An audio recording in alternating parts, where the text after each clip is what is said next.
Assalamualaikum warahmatullahi wabarakatuh. Halo teman-teman semuanya, perkenalkan kami dari kelompok 2. Di sini kami ingin memaparkan terkait rancangan program layanan bimbingan dan konseling karir yang telah kami diskusikan bersama-sama. Di sini kami beranggotakan 6 orang. Saya Nibras Mutiara Gahana dengan NIM 230101549. Saya Nasya Raifah dengan nomor NIM 230101509. Saya Reni Sukmawardani dengan NIM 230101525. Saya Dalia Rama dengan NIM 23010105081. Dengan saya Triantanti dengan NIM 23010105041. Dan saya Muhammad Abdillah Athar dengan NIM 23010105053. Nah, teman-teman, tadi kita udah perkenalan kan. Nah, sekarang kita akan menjelaskan terkait rancangan program layanan bimbingan dan konseling karir yang telah kami rancang bersama-sama.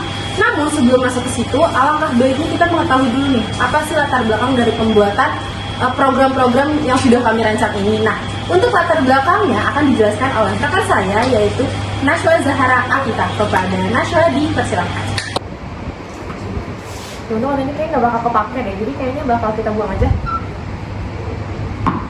Oke, jadi hari ini kita mau membahas tentang latar belakang dari upgrade diri raih karir digital. Jadi menurut artikel Sukses Berkarir di Era Digital yang disusun oleh Anita Khailina pada tahun 2025, pesatnya perkembangan teknologi digital ini membawa perubahan yang signifikan di dunia kerja, menuntut setiap individu untuk beradaptasi, menguasai teknologi, dan mengembangkan soft skills. Namun, dari beberapa peluang yang udah aku bilang tadi, ada beberapa tantangan, yaitu risiko keamanan data dan kehilangan pekerjaan akibat otomatisasi. Oleh karena itu, penting bagi masyarakat, khususnya generasi muda dan pencari kerja, untuk menguasai, membekali diri dengan keterampilan relevan, mengikuti pelatihan yang berkelanjutan, dan membangun jaringan profesional. Langkah ini menjadi kunci untuk membangun karir yang sukses dan bersaing di era digital. Nah, maka dari itu kami membuat program yang berjudul Upgrade Diri Raih Karir Digital untuk membantu masyarakat umum mengembangkan keterampilannya berkarir di era digital. Nah, untuk kegiatannya akan dilanjutkan oleh teman saya, Nibras. Lewatan. Halo teman-teman semuanya. Nah, tadi udah dijelasin kan sama teman saya Nashwa terkait apa sih latar belakang dari pembuatan program Upgrade Diri Raih Karir Digital. Nah, sekarang saya bakal jelasin nih terkait rangkaian kegiatannya itu apa aja sih. Pasti teman-teman udah pada penasaran kan. Nah, di tema yang udah kita usung ini, kita menurunkan 3 rangkaian kegiatan. Yang pertama ada talk show, workshop, dan juga content fest. Nah, talk show dan workshop ini kita laksanakan dalam satu hari yang sama teman-teman. Pada hari Sabtu tanggal 11 Oktober 2025. Nah, di talk show ini dan workshop kita melaksanakan dalam bentuk luring atau tatap muka. Jadi, kami akan mengundang narasumber ahli di bidang digital untuk memberikan materi melalui presentasi dan nantinya akan dilanjutkan dengan diskusi serta sesi tanya jawab baik dari peserta maupun dari pemateri. Peserta dapat berinteraksi secara langsung dengan narasumber untuk mendapatkan wawasan yang lebih luas lagi dan lebih dalam terkait cara berimprovisasi. Nah, dengan mengikuti perkembangan digital ini, diharapkan peserta itu dapat memiliki berbagai keahlian baru. Nah, makanya dilanjutkan dengan rangkaian kegiatan yang kedua. Jadi paginya itu talk show, nah siangnya kita lanjut sama workshop. Nah, workshop ini dilaksanakan di satu tempat dan di hari yang sama teman-teman. Tapi kayak yang udah saya jelasin tadi, dilaksanakannya itu di siang hari. Nah, workshop ini kegiatan bersifat praktis dan juga interaktif, di mana peserta akan belajar secara langsung mengenai simulasi seperti latihan, yaitu pembuatan konten digital. Nah, nanti peserta akan dibagi menjadi beberapa kelompok kecil yang nantinya akan dipimpin oleh fasilitator. Nah, dari jangka waktu talk show, workshop ke content fest ini ada sekitar jangka waktu 1 minggu, 1 pekan ya teman-teman. Nah, dalam jeda waktu ini peserta diharapkan dapat memaksimalkan pembuatan kontennya sebelum nanti akan dikompetisikan atau ditampilkan di content fest teman-teman. Nah, content festnya ini akan kita laksanakan pada tanggal 19 Oktober 2025 tepatnya di hari Minggu. Nah, bentuk pelaksanaannya sama, kita tetap dengan tatap muka, lalu akan dijadikan kompetisi pembuatan konten digital. Peserta akan menampilkan video promosi digitalnya atau promosi konten yang telah dibuat lalu akan diberikan penilaian oleh juri-juri gitu teman-teman. Jadi gak cuma materi aja nih yang didapat, tapi tentunya peserta-peserta yang mengikuti program layanan bimbingan konseling karir ini akan mendapatkan keterampilan atau keahlian baru mengenai digital, karir digital atau pembuatan konten. Nah, penasaran gak sih apa sih tujuan dari pembuatan rancangan program ini? Nah, akan dilanjutkan oleh rekan saya. Bye-bye. Kita dulu ya teman-teman.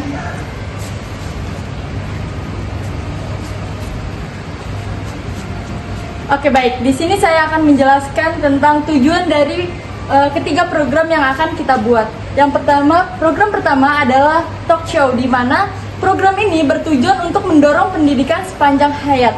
Di mana di era sekarang yang perubahan teknologinya berkembang begitu pesat, belajar dan adaptasi menjadi keterampilan yang sangat dibutuhkan. Untuk itu, kegiatan ini bertujuan untuk menambah wawasan baru dan membuka perspektif individu tentang bagaimana cara dia memanfaatkan teknologi digital untuk menunjang karir yang ada di masa depannya. Yang kedua, ada program workshop, di mana program ini bertujuan untuk meningkatkan daya saing individu dalam menghadapi perubahan dunia kerja. Dan di workshop ini, individu dapat mengasah keterampilan praktisnya yang tidak hanya relevan dan trending saat ini, tapi juga meningkatkan kualitas diri dia. Yang ketiga, ada program Content Fest, di mana program ini bertujuan untuk meningkatkan daya saing individu melalui pengembangan kreativitas dalam membuat konten digital.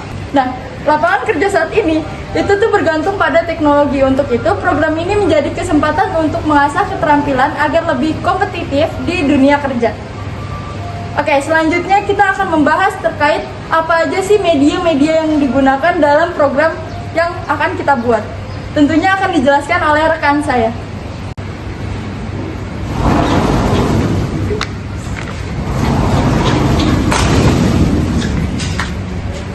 Nah, saya akan menjelaskan media apa sih dalam program ini. Nah, dalam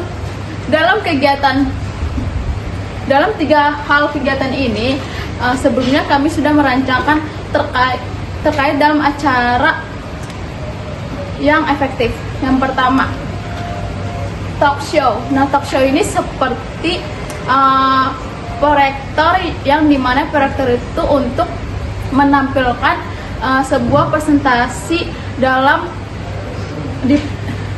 dipaparkan oleh narasumber. Lalu ada mic dan speaker, yang dimana suaranya tuh biar bisa jelas dan bisa terdengar. Terus yang kedua, workshop. Nah, workshop ini seperti media yang digunakan untuk seperti proyektor atau handphone peserta pribadi, yang dimana aplikasi itu seperti Canva, TikTok, Instagram, Capcut, yang dibuat untuk konten.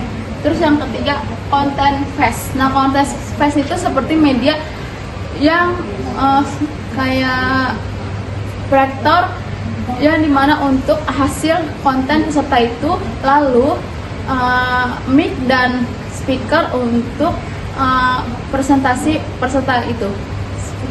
Sekian dari saya, terima kasih. Halo semuanya, di sini saya akan menjelaskan mengenai sumber updatean diri raih karir digital. Di sini saya akan menghadirkan narasumber pada talk show kali ini, yaitu Fauziansyah P, Presiden PT Innova Polritam.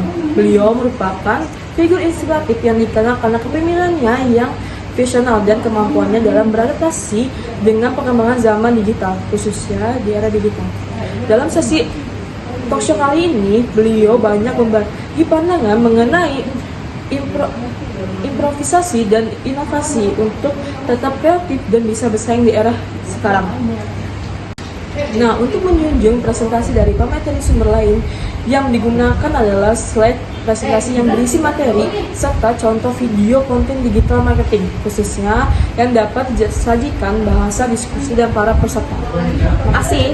Nah, apa sih evaluasi teman-teman? Nah, evaluasi ini untuk memastikan efektivitas dan keberhasilan dalam program upgrade diri raih karir digital ini teman-teman. Nah, evaluasi ini terbagi menjadi dua, yaitu evaluasi proses dan evaluasi hasil. Nah, yang pertama nih evaluasi proses teman-teman.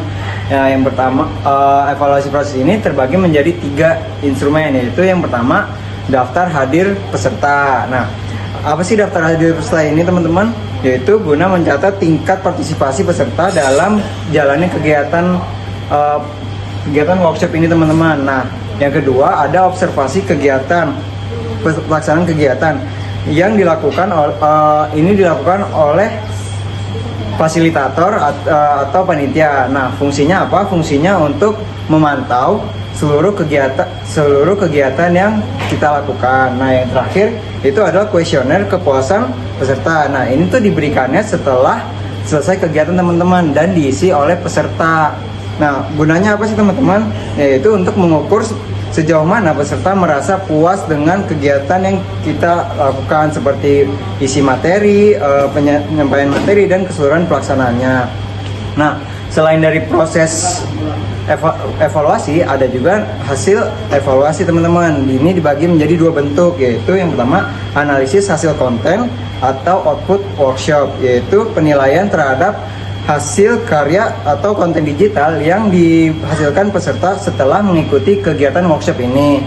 Nah, yang kedua yaitu lembar refleksi pribadi peserta, yaitu digunakan untuk menggali pemahaman, pengalaman, dan kesadaran peserta terkait pentingnya pengembangan diri dan kesiapan karir di era digital. Terima kasih teman-teman. Halo teman-teman, balik lagi sama kita. Nah, sekarang kalau kita udah ngejelasin nih tadi apa aja sih yang udah kita rancang dan apa aja yang akan kita lakukan di program yang udah kita buat. Nah, sekarang kita mau penutupan nih teman-teman. Sekian pemaparan program yang telah kelompok 2 buat. Kurang lebihnya mohon maaf. Billahi fisabilil haq, fastabiqul khairat. Wassalamualaikum warahmatullahi wabarakatuh.